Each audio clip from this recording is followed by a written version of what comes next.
चॅनलला लाईक करा, शेअर करा आणि सबस्क्राइब करा। संविधानाचे पाईक असलेले आणि संविधानाचे रक्षण करते आपण सगळे नागरिक, आणि या नागरिकांचं खऱ्या अर्थानं पालनपोषण करण्याची जबाबदारी ज्या पालकत्वाच्या भूमिकेतून असते ते सगळे प्रशासकीय पालक हे या मंचावर इथे उपस्थित असताना इथे शांतता कमिटीच्या निमित्तानं मला इथे बोलायला मिळतंय हे माझ्यासाठी खऱ्या अर्थानं खूप चांगली गोष्ट मला वाटते। कारण नागरिक म्हणून आपण ज्या वेळेला आरशामध्ये स्वतःला पडताळत असतो त्यावेळेला आपण कुठल्या कार्यक्रमामध्ये सहभागी होतो यावरून आपल्या नागरिकत्वाचा दाखला हा आपल्याला मिळत असतो। आणि म्हणून हा दाखला जर मला इथे मिळतोय तर नागरिक म्हणून मी कुठेतरी चांगल्या दिशेला प्रवास करतोय असा मला त्याचा तरी अभिमान हा या निमित्तानं इथे वाटतोय। हा देश जर आपण बघितला तर हा देश उत्सवप्रिय असा देश, आणि या देशातला सगळ्यात मोठा जर उत्सव कुठला असेल तर तो मला वाटतं निवडणुकांचा असतो। आणि ज्या ज्या वेळेला निवडणुका येतात त्या त्या वेळेला देशामध्ये अचानक वारं बदलायला सुरुवात होते। आणि वारं बदलतं कसं तर शांतता असलेल्या, सहजीवनानं वागलेल्या, मैत्रीपूर्ण आणि सलोख्याच्या वातावरणाला अचानक डाग लागायला सुरुवात होते, आणि मग नकळतपणे काहीतरी घटना या कुठेतरी घडायला आपोआप दिसायला लागतात। पण एक कायमस्वरूपी लक्षात घेतलं पाहिजे की या घटनांचा सामान्य नागरिकाशी दुरान्वयपण संबंध नसतो, त्याच्या धर्माशी सुद्धा संबंध नसतो। कारण सर्वसामान्य माणसाचे प्रश्न हे खूप वेगळे आहेत, ते धर्माशी संबंधित नाहीच आहेत, ते उपजीविकेशी संबंधित आहेत, ते पोटाशी संबंधित आहेत, ते रोजच्या जद्दोजहदशी संबंधित आहेत। ते प्रश्न बाजूला राहतात आणि कुणीतरी कुठल्या तरी अगदी प्रत्येकच धर्मातल्या ठेकेदारांनी सर्वसामान्यांना वेठीस धरायचं आणि अशा प्रकारची धार्मिक तेढ निर्माण करायची, आणि त्या भावनांना बळी पडून आपण त्याच्यात वाहवत जायचं, हे कुठेतरी आता या देशामध्ये थांबलं पाहिजे। यासाठी सगळ्यांनी मिळून प्रयत्न करणं गरजेचं आहे, सर्व धर्मांनी मिळून प्रयत्न करणं गरजेचं आहे, सर्व जातींनी मिळून प्रयत्न करणं गरजेचं आहे। कारण एक गोष्ट लक्षात घेतली पाहिजे की या देशात जर सर्वोच्च स्थानावर काही असेल तर ते देशाचं संविधान आहे, आणि ते संविधान आपल्याला धर्मनिरपेक्षतेचा पहिला धडा, पहिला परिपाठ हे शिकवतं। विवेकाचा, बुद्धिप्रामाण्यवादाचा, सत्सद्विवेकाचा आणि सगळ्यांना बरोबर घेऊन चालणाऱ्या समतेचा डोस आपल्याला पाजतं। अशा संविधानाचं रक्षण करण्याचं आणि पाईक होण्याची पात्रता हे आपण नागरिक म्हणून आपल्या सगळ्यांच्या अंगी येणं खूप नितांततम गरजेचं आहे। आणि ते जर आपल्याला करता आलं नाही तर आपल्याला वर जाऊन जे उत्तर द्यायचं आहे त्या उत्तराला मला नाही वाटत की आपण नजरेला नजर भिडवून उत्तर देऊ शकतो। आणि म्हणून हे सगळ्यात महत्वाचं आहे की हाडामासाचे आपण बनलेले आहोत।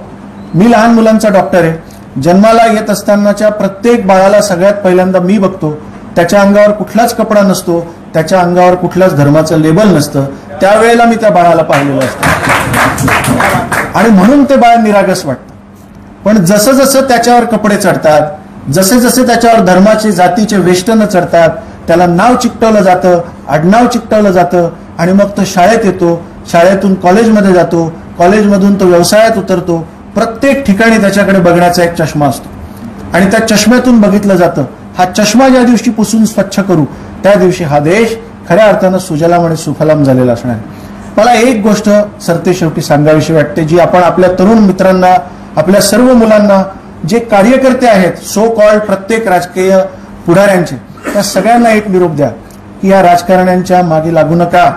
हे राजकारणी स्वतःच्या स्वार्थाची पोळी भाजून घेण्यासाठी वाटेल ते सगळं करायला तयार आहेत, पण ज्या वेळेला तुमच्यावर प्रश्न निर्माण होतील त्यावेळेला या कोर्टाची अवस्था बघा, या न्यायालयाची अवस्था बघा।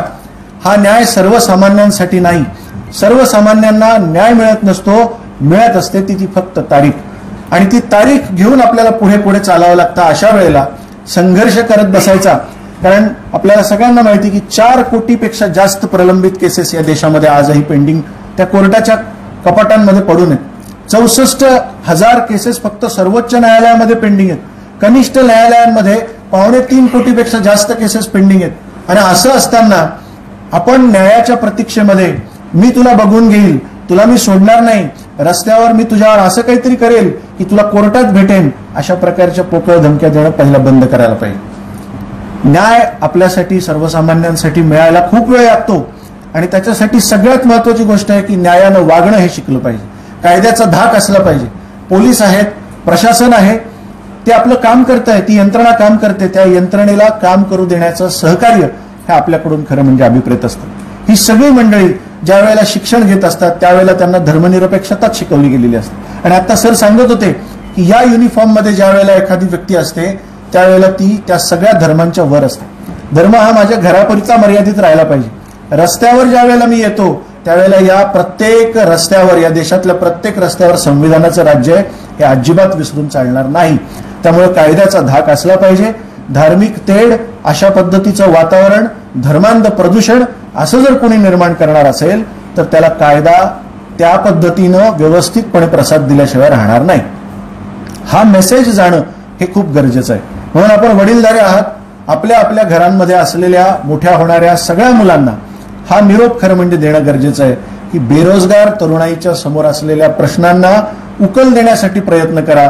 हे असं कुठेतरी धर्मांध तेढ घेऊन निर्माण होऊन कुठेतरी राजकीय सलोखा, राष्ट्रीय सलोखा आमच्या देशातला, आमच्या शहरातला, कारण या शहराला खूप मोठं सांस्कृतिक वातावरण आहे, इतिहास लाभलेला आहे, इथे सगळे गुण्यागोविंदाने राहतात, इथे अर्थव्यवस्था ही एकमेकांवर अवलंबून असलेली आहे, आपले व्यवसाय एकमेकांवर पूरक असलेले आहेत.